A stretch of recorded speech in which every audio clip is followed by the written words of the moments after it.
Assalamualaikum dan salam persaudaraan buat semua penonton Tengkorak Channel. Jadi guys, untuk kali ini saya akan mereaksi satu video terkait tentang pasukan Timnas Indonesia ya. Yang mana pasukan Timnas Indonesia saat ini begitu menarik dia punya penampilan ya. Di setiap penampilan, setiap laga, pasukan Timnas Indonesia menunjukkan komitmen dan juga prestasi yang sangat baik. Nah, di sini dikatakan sehingga diakui kehebatannya oleh pelatih level dunia.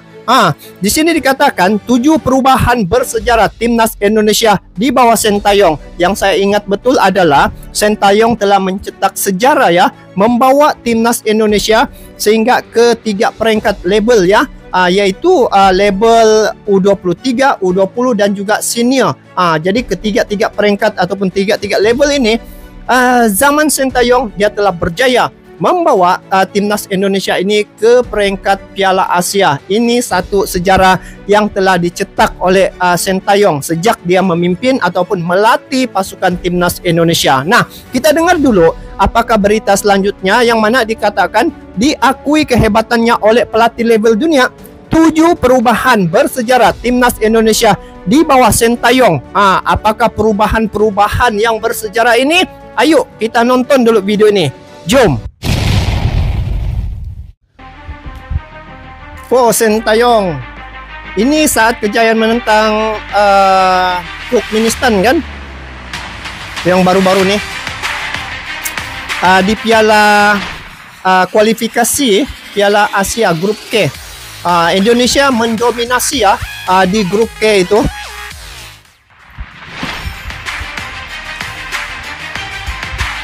Wah, ini senior. Wah, ini official Timnas Indonesia. Tidak ada sepak bola instan. Ketika Jepang butuh berpuluh-puluh tahun untuk bisa selevel dengan negara terkuat di dunia, baik Eropa maupun Amerika Latin, maka berharap Indonesia bisa berubah dalam waktu singkat adalah hal yang bodoh. Sepak bola Indonesia juga butuh proses, dan itulah yang tengah dilakukan Sintayong dalam 4 tahun menukangi skuad Garuda. Sejak 4 tahun ya? Pelatih timnas di tahun 2019, banyak perubahan telah dibawa pelatih asal Korea ini. Lantas apa saja? Berikut 7 hal hebat yang telah dilakukan Sintayong untuk sepak bola Indonesia. Saya tengok ya guys, Sintayong ini dengan kombinasi dan juga gabungan bersama dengan Erick Thohir, di situ saya nampak dari segi pengurusan sistem Timnas Indonesia ini sangat teratur ya. Dan paling menarik di sini apabila Indonesia mempunyai ketua umum seperti Pak Erick Thohir, yang mana Pak Erick Thohir ini sangat berpengalaman dari segi sepak bola dan mempunyai hubungan yang sangat luas terhadap sepak bola di klub-klub luar negara.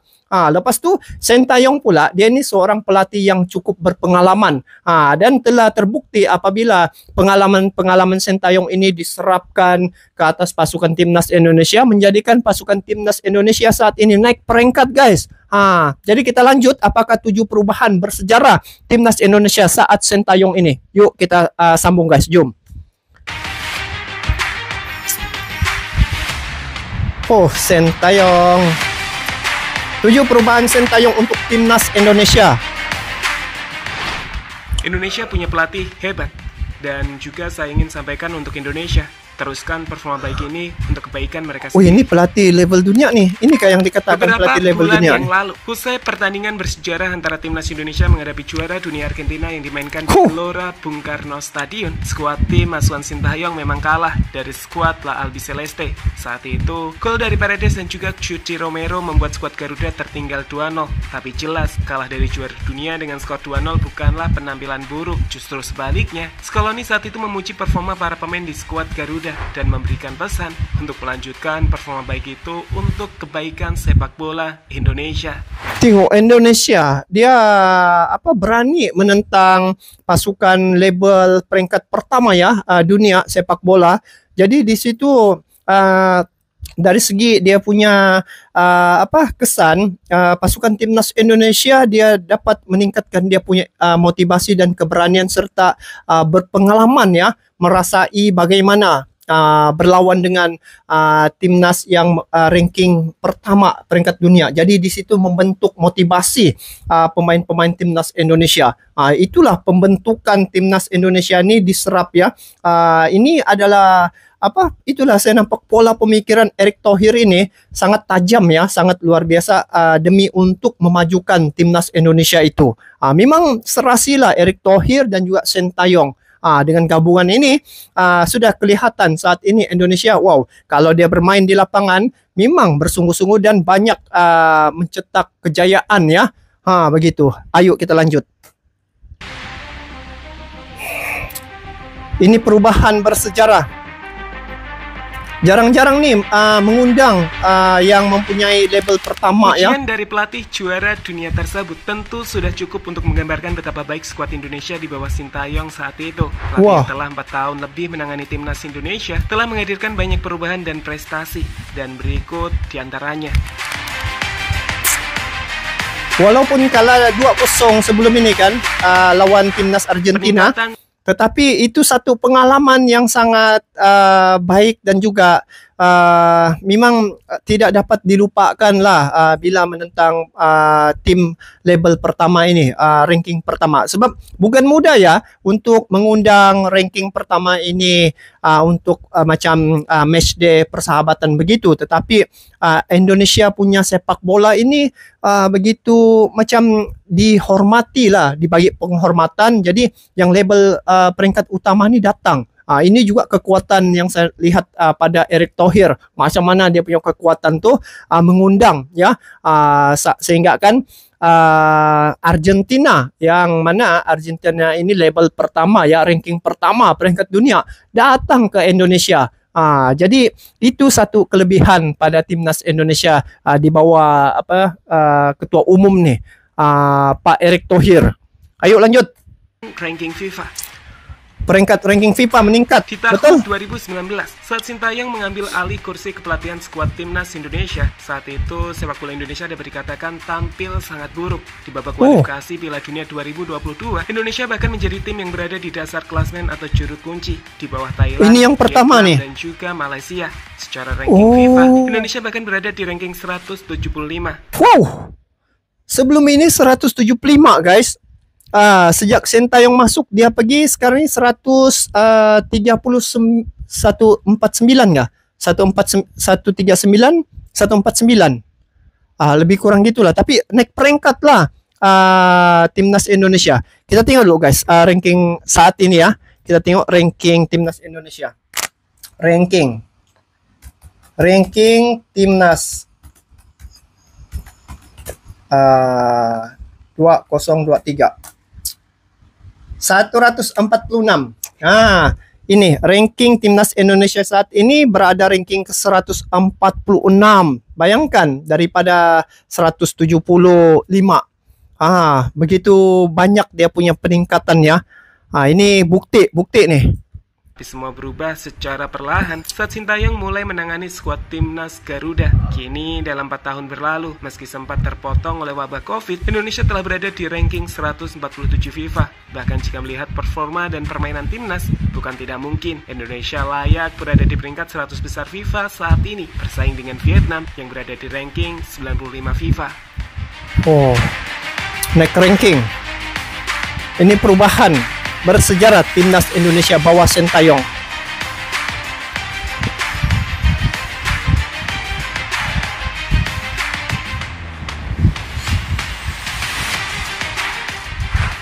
Lolos Piala Asia Senior lewat perjuangan di Kuwait. Lolos Piala Asia jelas menjadi gengsi yang lebih prestisius dibandingkan hanya sekedar juara AFF. Contoh, mau juara AFF 6 kali seperti Singapura, tapi jika tidak pernah lolos Piala Asia, maka nama Singapura tak akan dihitung sebagai salah satu kekuatan sepak bola di Asia. Itu kenapa Sintayong lebih prefer untuk membawa timnas banyak bicara di level Asia.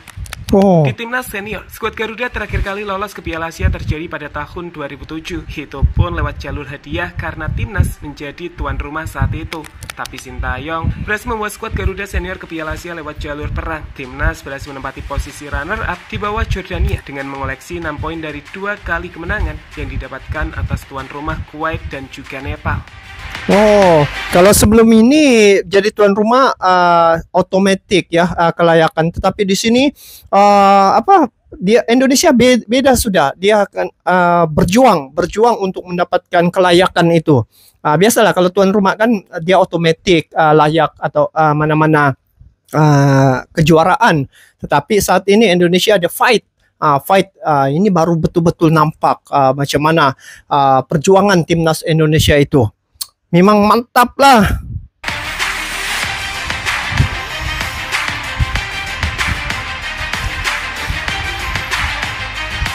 Pratama Arhan. Lolos Piala Asia Under 23 pertama dalam sejarah. Sejak diadakannya Piala Asia Under 23, timnas Indonesia belum sekalipun pernah lolos Piala Asia kelompok usia tersebut. Namun dapat perjuangan luar biasa di Solo, skuad Garuda berhasil mengukir sejarah itu dengan meyakinkan, di mana di babak kualifikasi grup K, skuad Garuda berhasil jadi juara grup. Usai mengalahkan China Taipei dengan skor 9-0 dan 23 nih cetak sejarah ya. 2-0. Keberhasilan skuad Garuda U23 dan skuad senior sebelumnya juga mengikuti keberhasilan timnas Under 19 yang lolos ke Piala Asia U20, di mana U20 pun layak. 3 skuad timnas Indonesia untuk kali pertama dalam sejarah sepak bola berhasil lolos ke Piala Asia. 3 peringkat guys.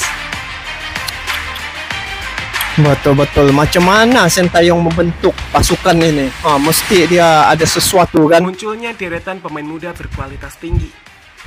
Oke, pemain muda berkualitas tinggi. Satu generasi di skuad senior Garuda seperti nama-nama besar Evan Dimas Darmono, Handri Tani Ardiansah, Riki Fajrin, Bayu Pradana, dan masih banyak nama lainnya, justru membuat skuad Garuda senior kini banyak diisi oleh para pemain yang sangat muda seperti Marcelino, Arhan, hingga Asnawi Mangkualam. Ini jelas memberikan banyak keuntungan. Salah satunya, para pemain muda ini bisa berkembang dengan sangat pesat. Terbukti dengan beberapa nama Nakasu Sintayong yang sukses berkarir di luar negeri seperti Asnawi di Korea, hingga Arhan di Liga Jepang, sedangkan Marcelino berkembang di Liga Eropa bersama tim di Belgia.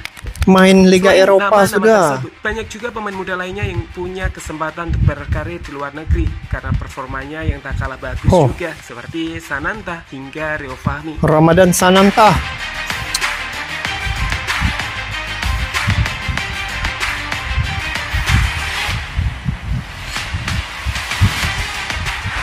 Bergabungnya deretan pemain keturunan berkualitas. Naturalisasi dibuat Sintayong juga tergambar dari bagaimana bergabungnya pemain keturunan berkualitas tinggi. Seperti kita tahu, sejak Sintayong menjadi pelatih, nama Jordi Amat, Sandiwa, hingga Patinama bergabung ke skuad Garuda. Nama-nama mentereng di klubnya masing-masing. Sedangkan di level yang lebih muda, kita punya Rafael Struijk, Helkan Bagot, dan juga Ivar Jenner. Ini pemain-pemain naturalisasi ini mantap-mantap, tinggi-tinggi guys. Jadi lebih kompetitif, sehingga hanya pemain terbaiklah yang bisa bermain di skuad Garuda Indonesia.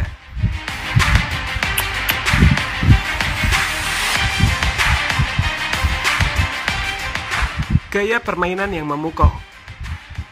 Sintayong sejatinya merupakan pelatih yang dapat dikatakan lebih pragmatis. Artinya, ia tahu harus seperti apa bermain menghadapi lawan yang timnas hadapi. Sebagai contoh, menghadapi Argentina yang punya keunggulan materi pemain, Sintayong tahu ia tak akan bermain terbuka untuk menyerang. Tapi saat menghadapi lawan yang secara kualitas permainan di bawah timnas atau bahkan seimbang, ia bisa menunjukkan betapa bagus kualitas skuad Garuda dalam bermain. Lihat saja di 2 laga babak kualifikasi Piala Asia Under 23, baik saat menghadapi China Taipei yang punya level di bawah kita, maupun Turkmenistan yang sejatinya tak bisa dianggap remeh. Indonesia tampil dominan, memainkan sepak bola atraktif yang indah, dan tentu saja tersistematis yang membuat sangat sulit untuk bisa mengalahkan skuad timnas Indonesia. Itu yang baru-baru tuh. Pak Jokowi pun happy ya. Ini kemenangan lawan Turkmenistan nih. Mantap lah. Ya, pada dasarnya sejak kedatangannya pada tahun 2019, Sintayong telah 2019 ya signifikan bagi perkembangan dan kemajuan sepak bola Indonesia. Sintayong membawa pendekatan taktik baru dan filosofi bermain yang berbeda untuk skuad Garuda yang membantu mengubah strategi bermain yang lebih terorganisir dengan fokus pada menyerang tapi juga disiplin dalam bertahan. Selain itu, berbicara secara lebih luas, Sintayong juga berhasil mentransformasi citra sepak bola Indonesia menjadi lebih positif di tingkat internasional. Itulah guys kejayaan dan juga sejarah ya yang telah dicetak zaman Sintayong ini. Bila melihat situasi sepak bola di Indonesia, saya tengok dia memang jauh berbeza sebelum ini sehingga saat ini ya. Saat ini dia satu perjuangan. Saya tengok ini satu perjuangan bagi timnas Indonesia ya. Yang mana daripada 175 ranking sebelum ini, sejak Sintayong jadi pelatih dan juga dihadiri pula kedatangan dengan kepimpinan Ketua Umum Pak Erick Thohir. Jadi dengan gabungan ini mereka dapat membentuk pasukan timnas Indonesia itu sangat baik ya. Dan saat ini timnas Indonesia telah naik peringkat ke 146 ya, peringkat dunia. Jadi ini bermakna dengan kekuatan dan juga teknik Sintayong ini, penyerapannya terhadap pasukan timnas Indonesia itu berhasil ya. Jadi inilah yang dikatakan satu momentum yang sangat baik pada timnas Indonesia, sehingga dikatakan di sini diakui kehebatannya oleh pelatih level dunia. Jadi sejarah-sejarah inilah yang meninggalkan momen yang sangat bermakna untuk pasukan timnas Indonesia, karena disinilah perjuangan sepak bola Indonesia, yang mana saat ini Indonesia setiap kali penampilannya ya, timnas Indonesia setiap kali penampilannya di laga-laga, apa-apa laga lah begitu kan, Indonesia dapat membuat satu penampilan yang cukup baik apabila menentang pihak-pihak lawan. Jadi tiba saatnya Indonesia akan melebarkan sayapnya, yang mana sebelum ini U23 tidak pernah lolos ke peringkat Piala Asia, tetapi saat ini satu cetakan sejarah yang mana di bawah Sintayong dan juga timnas Indonesia berjaya ke peringkat Piala Asia di bawah U23 ini. Nah, jadi ini bermakna kekuatan timnas Indonesia begitu stabil ya, dan sekiranya momentum ini dapat dijaga dengan baik, saya yakin dan percaya timnas Indonesia di masa-masa akan mendatang akan naik peringkat lagi, dan pasti akan menjadi satu pasukan yang kira hebat lah di peringkat Asia ini guys. Jadi bagi saya, Sintayong telah membentuk pasukan timnas Indonesia ini cukup baik dengan gabungan Pak Erick Thohir. Jadi apapun itu saja untuk kali ini. Semoga timnas Indonesia terus dapat melakukan yang terbaik di perlawanan masa akan datang, dan semoga dengan sukan ini dapat meningkatkan lagi semangat dan juga kekuatan untuk pasukan timnas Indonesia ini untuk menyaingi pasukan-pasukan lawan, bukan saja di peringkat di ASEAN ini, tetapi di peringkat Asia, malah ke peringkat dunia begitu. Jadi itu saja untuk kali ini. Syabas dan tahniah ke atas kejayaan pasukan timnas Indonesia yang telah mencetak perubahan yang bersejarah ya. Jadi kita bertemu lagi di video akan datang. Sampai jumpa lagi. Assalamualaikum warahmatullahi wabarakatuh.